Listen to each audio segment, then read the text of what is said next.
গতকালই বৈষম্য বিরোধী জোট তারা আবেদন জানিয়েছিল, আর্জি জানিয়েছিল হাইকোর্টে যে ইসকনকে নিষিদ্ধ করার, সেই নিষিদ্ধ করার আবেদন খারিজ করে দিল, মামলা খারিজ করে দিল হাইকোর্ট, বাংলাদেশ হাইকোর্ট। হাইকোর্ট জানিয়ে দিল সরকার তো পদক্ষেপ করছে, সুতরাং হাইকোর্ট কোনো হস্তক্ষেপ করতে নারাজ।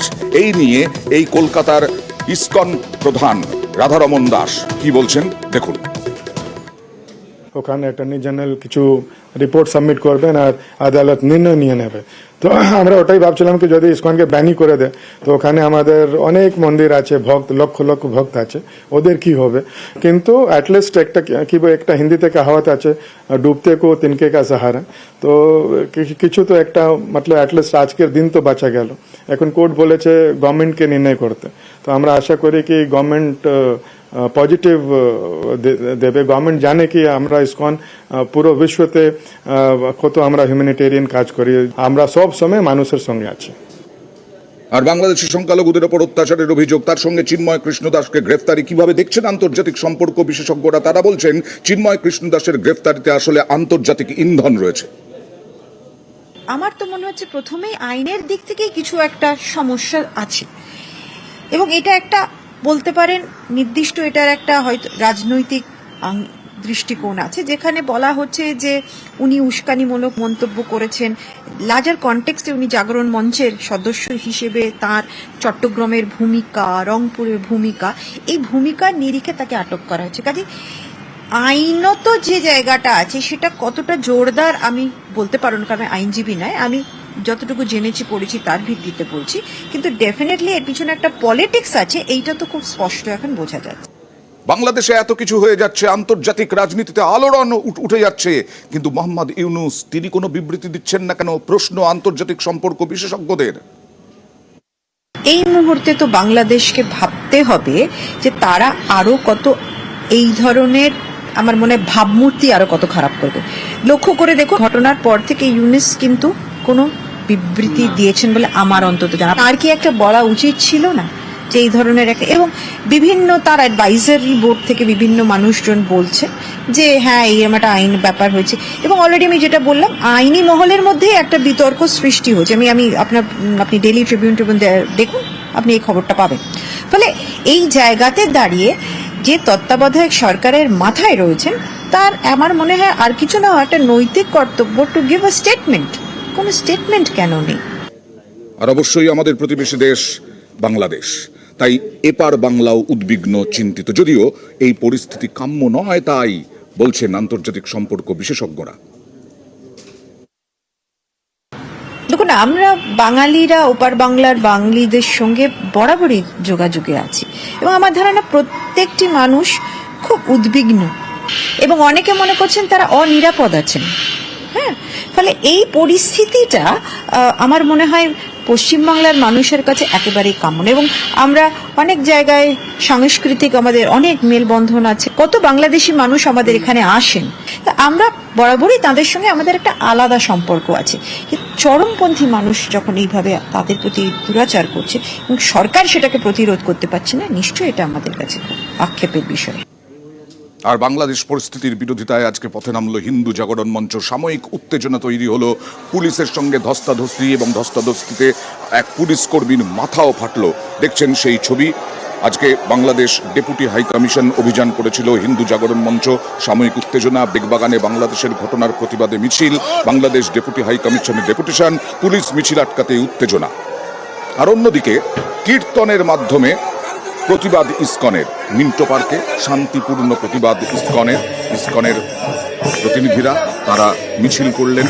বাংলাদেশের চিন্ময় কৃষ্ণ দাসকে গ্রেফতার এবং তার সঙ্গে সঙ্গে বাংলাদেশে যে সংখ্যালঘুদের ওপর অত্যাচার, হিন্দুদের ওপর অত্যাচারের অভিযোগ, সেই সমস্ত প্রতিবাদে তারা প্রতিবাদ মিছিল করলেন।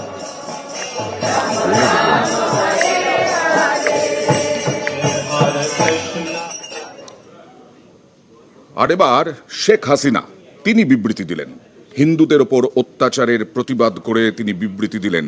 তিনি বললেন বিবৃতিতে বাংলাদেশে হিন্দুদের ওপর অত্যাচারে তিনি ক্ষুব্ধ, চিন্ময় কৃষ্ণ দাসের মুক্তির দাবি জানালেন তিনি।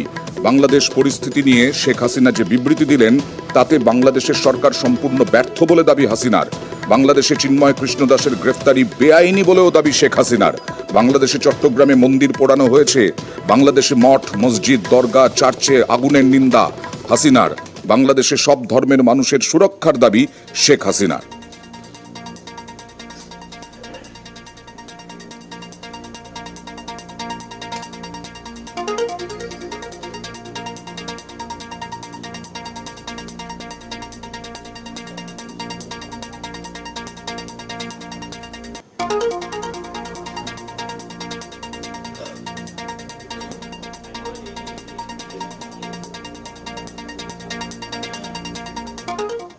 আর বাংলাদেশের এই পরিস্থিতিতে সতর্ক এ দেশ। তাই আজকে প্রধানমন্ত্রী এবং বিদেশমন্ত্রী তারা বৈঠকে বসছিলেন এবং আগামীকাল লোকসভায় বিবৃতি দিতে পারেন বিদেশমন্ত্রী এস জয়শঙ্কর।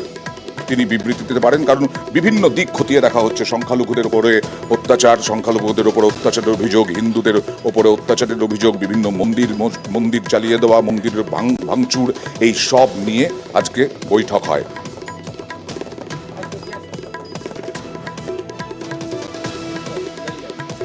আর আজকে বাংলাদেশ নিয়ে যে প্রশ্ন অন্য বিরোধী সাংসদের, তার উত্তরে বিদেশ মন্ত্রক যে বিবৃতি দিল, সেই বিদেশ মন্ত্রকের বিবৃতি আপনাদেরকে দেখাবো। বিদেশ মন্ত্রকের বিবৃতিতে সংখ্যালঘুদের হামলা উদ্বেগজনক। দুর্গাপুজোয় তাঁতিবাজারে পুজো মণ্ডপে হামলা হয়েছে। দুর্গাপুজোর সময় সাতক্ষীরায় যশোরেশ্বরী কালী মন্দিরে চুরির ঘটনায় ধরনের হামলার তীব্র নিন্দা করে ভারত। সংখ্যালঘুদের রক্ষা করা বাংলাদেশ সরকারের কর্তব্য। আর তারপরে মুখ্যমন্ত্রী মমতা বন্দ্যোপাধ্যায় আজকে ঝাড়খণ্ডে গিয়েছিলেন হেমন্ত সোরেনের মুখ্যমন্ত্রী পদে শপথ গ্রহণে। সেখান থেকে ফিরে এসে কলকাতায় দাঁড়িয়ে তিনি কেন্দ্রীয় সরকারের পাশে দাঁড়ালেন এই বাংলাদেশ ইস্যুতে, কিন্তু বিজেপিকে আক্রমণ করলেন। আমরা দুঃখিত, আমরা মর্মাহত। যে কোনো ঘটনায় যে কোনো ধর্মের ওপরেই হোক না কেন, আমরা সেটাকে সমর্থন করি না। কিন্তু এক্ষেত্রে আমাদের ভূমিকা খুব লিমিটেড। তার কারণ এটা হচ্ছে, যেহেতু আমরা আলাদা দেশ, বাংলাদেশ আলাদা দেশ, এটা ইন্ডিয়া গভর্নমেন্ট বাংলাদেশ গভর্নমেন্টের সাথে কথা বলতে পারে, বলে অ্যাকশন নিতে পারেন। আমরা এটুকু বলতে পারি যে আমরা এক্সটার্নাল অ্যাফেয়ার্স পলিসির ব্যাপারে তৃণমূল কংগ্রেসের স্ট্যান্ড হচ্ছে যে যখনই গভর্নমেন্টে থাকুক না কেন আমরা গভর্নমেন্টের স্ট্যান্ডটাকে সাপোর্ট করি। কাজেই আমাদের বক্তব্য খুব পরিষ্কার, কোনো ধর্মের ওপরে, কোনো বর্ণের ওপরে, কোনো জাতির ওপরে কোনো অত্যাচারই আমরা মানি না। আমরা সবাই এক। আমাদের তো কোনোভাবে ইনভলভ করা হয় না এবং আমরা জানিও না। তিস্তা ব্যাপারে চুক্তি হয়ে গেছিল, আপনারা জানেন, যে আমাদের জানানো হয়। এবং সেন্ট্রাল গভর্নমেন্টে যারা আছেন তারাও তো পার্টিকুলার একটা ধর্মের বিরুদ্ধে প্রচন্ড একটা ভিন্ডিকটিভ অ্যাটিটিউড নেন। আমরা মনে করি কোনোটাই ঠিক নয়। আমরা শান্তির পক্ষে, আমরা উন্নয়নের পক্ষ। ধর্মীয় মতামত প্রত্যেকে যেন পালন করতে পারে তার স্বাধীনতা অনুযায়ী, আমরা এটার পক্ষে। আর হুগলিতে 2020 সালে বিষ্ণু মালকে নৃশংসভাবে খুনের দায়ে 7 জনের ফাঁসির সাজা দিল চুঁচুড়া আদালত। বিষ্ণু মাল খুন হয়েছিলেন 2020 সালে ত্রিকোণ প্রেমের জেরে এবং নৃশংসভাবে তাকে হত্যা করা হয়। 6 টুকরো করা হয় তার দেহ। এমনকি জাতীয় সড়কের পাশে দেহের টুকরো ফেলে দেওয়া হয়, কিন্তু মুন্ডু পাওয়া যায়নি যতদিন না পর্যন্ত বিশাল বলে দুষ্কৃতীকে ধরে পুলিশ, ততদিন পর্যন্ত তার মুন্ডু পর্যন্ত মেলেনি। ত্রিকোণ প্রেমের জেরে আজকে এই খুনে ফাঁসির সাজা চুঁচুড়া আদালতের। 8 জনের মধ্যে এই 7 জনের এই অ্যাক্টিভ রোল ছিল এই পুরো ক্রাইমটার মধ্যে। ওকে মারা এবং তার বডিটা 6 টুকরো করা এবং বিভিন্ন জায়গায় ফেলে দেওয়ার জন্য, এবং সেই হিসেবে এটা রেয়ারেস্ট। আমাদের 302 মার্ডার, 120B ষড়যন্ত্র, দুটো সেকশনে কিন্তু ডেথ সেন্টেন্স হয়েছে। একটা 302 আর একটা হচ্ছে 120B কনস্পিরেসি। এছাড়া 201 ছিল, এরা প্রমাণ লোপাট করার জন্য বডিটাকে 6 টুকরো করে বিভিন্ন জায়গায় ফেলেছে। এছাড়া অন্য অনেকভাবে এরা এভিডেন্সকে ডিস্ট্রয় করেছে, মোবাইল ভেঙে দিয়েছে, ইত্যাদি ইত্যাদি বিভিন্ন পার্টগুলো ছিল। আজকে 7 জনের ফাঁসির অর্ডার হলো, 1 জনের 7 বছরের ইমপ্রিজনমেন্ট হলো। এরা সব পুরো পুলিশে সব সেটিং করে সব আমাকে ফায়ার লাগাতে ইচ্ছা করে, আমাকে জোর জবরদস্তি সব ফায়ার লাগাতে ইচ্ছা করে। এখানে জেলে আমার টোটাল বিশ্বাসে সব পয়সা খেয়ে নিচ্ছে, পুলিশ থেকে শুরু করে সবাই। আমি কোথায় রেপ করেছি? আমি কোন ভালো মানুষের অসুবিধা করেছি? আর আমাকে এরকম ভাষালো কেন? পয়সার জন্যে। সবার মহান থেকে শুরু করে সবাই পয়সা খেয়ে নিয়েছে। আমি এখন এসে এই কেসের মধ্যে আমি কিচ্ছু জানি না। নৃশংসভাবে খুন বিষ্ণুমাল। বিষ্ণুর দেহ, আবার বলছি, 6 টুকরো করে দুষ্কৃতীরা জাতীয় সড়কের পাশে ফেলা হয় বিষ্ণুমালের দেহাংশ। তদন্তে নেমে 9 অভিযুক্তকে গ্রেফতার করে পুলিশ। জেরায় কোথায় দেহাংশ ফেলা হয় তা কবুল করে অভিযুক্তরা, আর মূল অভিযুক্ত বিশালের গ্রেফতারিতে উদ্ধার হয় বিষ্ণুর মুন্ডু। আমার ভাইয়ের কোনো রকম দোষ ছিল না।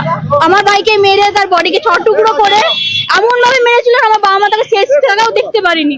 আমরা 4 বছর ধরে সবাই লড়েছে, তো আজকে লড়ার ফল আমরা পেয়েছি, যত ফাঁসি হয়েছে। আমার মন শান্তি পেয়েছে, আমার বাবা মা শান্তি পেয়েছে, পাড়ার সবাই, বরং আমার ভাইও ভাইয়ের আত্মাও শান্তি হবে এতদিনে, যে না ওর খুনিরা আসল মানে ঠিকঠাক সাজা পেয়েছে। 2020 সালে অক্টোবর মাসে একটা বড় ক্রাইম ঘটে। আজকে এটা ভেরি রেয়ার একটা কনভিকশন পেয়েছি। 9টা আসামের মধ্যে এইজনকে অ্যাকুইট করা হয়েছে, 8 জনকে কনভিক্ট করা হয়েছে, আর 8 জন যারা সাজা পেয়েছেন ওর মধ্যে 7 জনকে মৃত্যুদণ্ড ঘোষিত করা হয়েছে।